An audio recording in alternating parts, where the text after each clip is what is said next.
আসসালামু আলাইকুম। আমি এখন আসছি ব্রাহ্মণবাড়িয়া সদরের ঠিক পূর্ব পাশে, যেটা হচ্ছে শেখ হাসিনা রুট। এটা পুরোটা একটা হাওর। এখানে এখন ঠিক 4:30 বাজতেছে।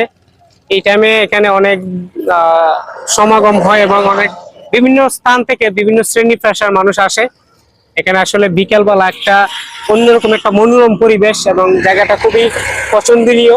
সেই জন্য এই দিক থেকে দেখো, এই দিকটা হচ্ছে ব্রাহ্মণবাড়িয়া, যেটা শেখ হাসিনার সীমালকান্দি ব্রিজ। এই ব্রিজটা আসলে অত্যন্ত সৌন্দর্য ঘেরা।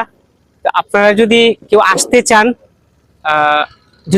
চান, তাহলে এখানে বিকাল 3টার পর থেকে সন্ধ্যা পর্যন্ত ঘুরতে পারবেন। কোনো ধরনের ভেজাল নাই, ঝামেলা নাই। আর সর্বশেষ কথা হচ্ছে এখানে শেখ হাসিনা রুট, যেহেতু শেখ হাসিনা দেশে নাই, এখন সাবেক হয়ে গেছে, তবে তার স্মৃতি দিয়ে যে নামটা লেখা, এখনো এই রাস্তাটা চলমান কিংবা দৃশ্যমান। দোকান বসে, অস্থায়ী দোকান যেগুলো, এগুলো আপনার বিকাল 3টার পর থেকে ঠিক সন্ধ্যা পর্যন্ত চলে। এখানে আপনার এদিকে আসো, এখানে এদিকে আসো, এদিকে বিভিন্ন রকমের এটা হচ্ছে সনা বুট, বাদাম, সিমের বিচি, বিভিন্ন রকমের বাদাম আছে। তারপরে ভাই এখানে আসলে বাঁচতেছে, এখানে একদম চুলার মধ্যে দিয়ে বাঁচতেছে। এখানে বিকালের কয়টার পর থেকে লোকজন হয়? বিকাল 4টার থেকে লোকজন হয় সন্ধ্যা 11টা পর্যন্ত, রাত 11টা পর্যন্ত। এমনি কোনো ধরনের ঝামেলা তো হয় না? কোনো ঝামেলা নাই। আচ্ছা, তো আপনার ব্যবসাটা কিরকম হয়? আল্লাহর রহমতে চলে ভালো? মোটামুটি আলহামদুলিল্লাহ। ভাই বাড়ি কোন জায়গা? বাড়ি ওরানি। ওরা ব্রাহ্মণবাড়িয়ার না?